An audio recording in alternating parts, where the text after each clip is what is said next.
Alors de 752 à 1870, on appelait toutes ces terres-là le patrimoine de Saint-Pierre. Vous voyez, donc, on colle une étiquette à Saint-Pierre qui, lui, est venu en Europe comme simple missionnaire avec le baluchon, là, comme on le voit.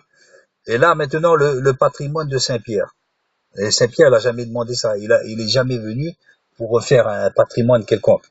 Mais pour donner sa vie, ce qu'il fit, pour construire, asseoir et fortifier l'Église, pas pour se constituer un patrimoine terrestre. Donc on voit là l'usurpation, la tentative d'usurpation des catholiques pour faire dire à Saint-Pierre ce qu'il n'a jamais dit, quoi. Donc c'est proprement dégueulasse, écœurant.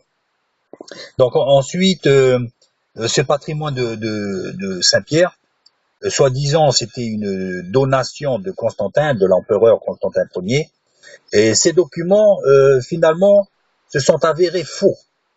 Donc vous voyez, je dis pas qu'effectivement ils étaient faux, peut-être que Constantin a dit ça textuellement, verbalement, je n'en sais rien. Donc des territoires que Constantin aurait donné du temps du pape Sylvestre Ier.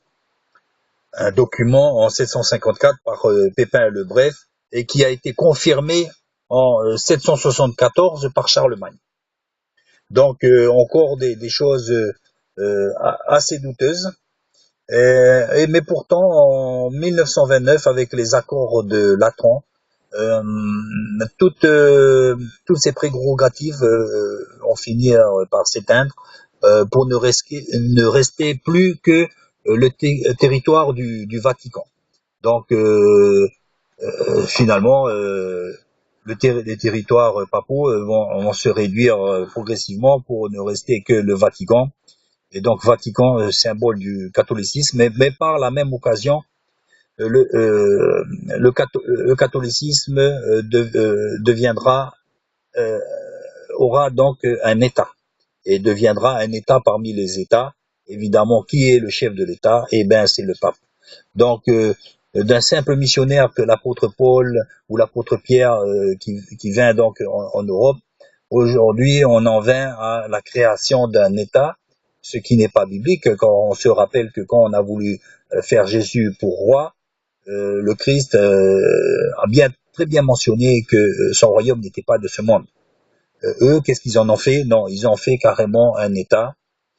On se rappelle aussi qu'il y a même la Banque du Vatican, il y a des ambassadeurs du Vatican, et que aussi le pape est reçu comme un chef d'État, ce qu'il est. Donc on le voit très bien avec les grands de ce monde, ce qu'il a, disons, toujours été dans les siècles passés.